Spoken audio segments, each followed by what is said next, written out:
خودکشی کے حوالے سے میں نے پچھلی دفعہ ڈیٹیل سے سوسائڈ کے اوپر ڈسکشن کی تھی کہ بخاری مسلم میں احادیث بھی بیان کی تھی کہ ہمیشہ کے لیے دوزخ میں اس کے اوپر وہ عذاب مسلط کر دیا جائے گا جو وہ جس طریقے سے اس نے خودکشی کی ہے. اگر کسی نے گلا کاٹا ہے تو وہ گلا ہی کاٹتا رہے گا اپنا، کسی نے زہر کھایا تو زہر کھاتا رہے گا، نعوذ باللہ. تو یہ مسلسل عذاب جاری رہے گا. اس پہ امام ترمذی نے جرح کی تھی، جو الفاظ ہیں نا ہمیشہ کے لیے، وہ کہتے ہیں یہ ضعیف ہے، حالانکہ وہ بخاری مسلم میں.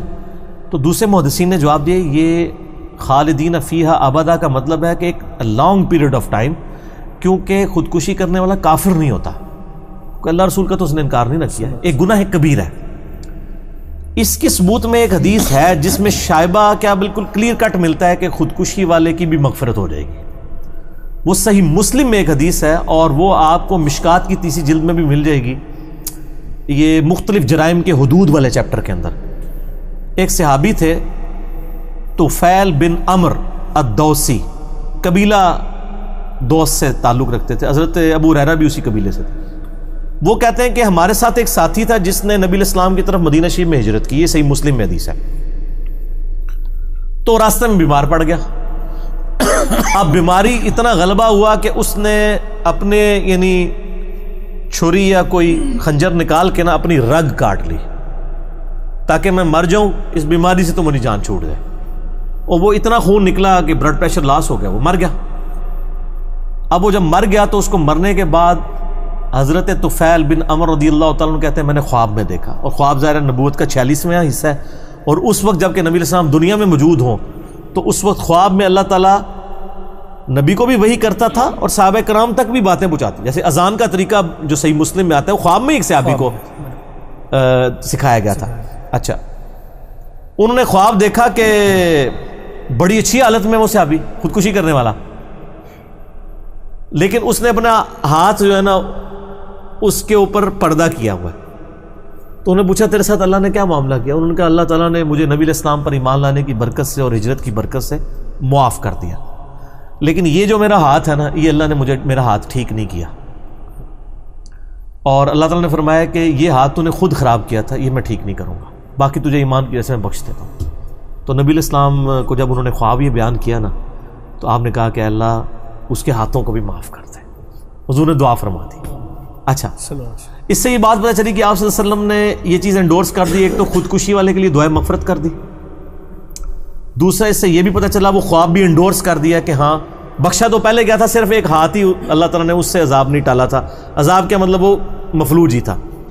تو یہ چیز ان محدثین کو سپورٹ کرتی ہے اور امام ترمذی کے موقف کو غلط ثابت کرتی ہے کہ حدیث وہ صحیح ہے، اور جو محدثین نے تعویل کی ہے نا کہ توبہ قبول ہو جائے گی وہ بالکل ٹھیک ہے. اچھا، اس میں ایک اور پوائنٹ بھی پتہ چل گیا جو میں نے ایک دعویٰ کیا تھا کہ امام شافعی کا قول ہے کہ اگر کوئی صحیح حدیث بھی اجماع امت کے خلاف ملے تو وہ نہیں ایکسیپٹ کی جائے گی، خبر واحد. اب یہ صحیح حدیث کو اجماع امت نے ریجیکٹ کر دیا، اس حوالے سے ریجیکٹ نہیں کرنا چاہیے، تعویل کر لی کہ خالدین فیہا ابدا کا مطلب امت نے یہ نہیں لیا کہ خودکشی والا ہمیشہ دوزخ میں رہے گا، بلکہ لیا لانگ پیریڈ آف ٹائم. اجماع نے تو یہی لیا ہوا ہے نا. کوئی مسلمان کسی کا عقیدہ نہیں ہے. میں نے بتایا مسلم شریف میں نبی علیہ السلام نے تو جنازہ نہیں پڑھا، لیکن آپ نے روکا بھی نہیں. وہ تو آپ نے شہید مقروض کا بھی جنازہ نہیں پڑھا جب تک قرض نہ اس کا ادا کیا جائے. تو اس سے یہ بھی بات پتہ چل گئی کہ اجماع امت جو المصنف الحاکم میں حدیث ہے 399 انٹرنیشنل نمبر کے مطابق کہ میری امت کبھی بھی گمراہی پر جمع نہیں ہوگی، تو اجماع امت نے بھی یعنی اس کی حفاظت کی کہ خودکشی والا خودکشی کرے بھی تب بھی وہ کافر نہیں ہوتا، گناہ کبیرہ ہے اور بہت بڑا عذاب ہے اس کے لیے. الٹیمیٹلی ایک نہ ایک دن وہ نجات پا دے گا. وہ تو بخاری مسلم میں حدیث ہے نا کہ جس نے ایک دفعہ کلمہ پڑھا صدق کے دل سے بھی اپنا عذاب بھگت کے ایک نہ ایک دن وہ دوزخ سے نکال کے جنت میں لے جایا جائے گا. لیکن سر یہ اس میں بھی یاد رکھیے گا، یہ لوگ کہتے ہیں نا ایک پھیرا لگے گا، یہ بڑا مشکل کام ہے سر. ہم تو موم بتی کے فلیم پہ ایک منٹ کے لیے نہیں ہاتھ رکھ سکتے، دوزخ کا تو ایک منٹ کا پھیرا بھی نہیں کوئی برداشت کر سکتا، اور پھر ہزاروں سال کا ان امیجنیبل ہے سر. ہم سے تو گرمی نہیں جون جولائی کی برداشت ہو رہی سب کانٹیننٹ کی، ٹھیک ہے، بغیر پنکھے کے نہیں ہمیں رات کو نیند نہیں پڑتی ہے، حالانکہ یہ عذاب بھی نہیں ہے. اور بخاری مسلم کی حدیث ہے کہ جو آخرت کا عذاب، آخرت کی جو آگ ہے نا دوزخ کی، وہ دنیا کی آگ سے 70 گنا زیادہ تیز ہے. یہ بخاری مسلم دونوں میں حدیث ہے. مشکات میں بھی آپ کو جہنم والے چیپٹر میں حدیث مل جائے گی. والعیاذ باللہ تعالی. اللہم اجرنا من النار، اللہم اجرنا من النار، اللہم اجرنا من النار. آمین. اللہم من احییتہ منا فاحیہ علی الاسلام ومن توفیتہ منا فتوفہ علی الایمان. آمین. آمین.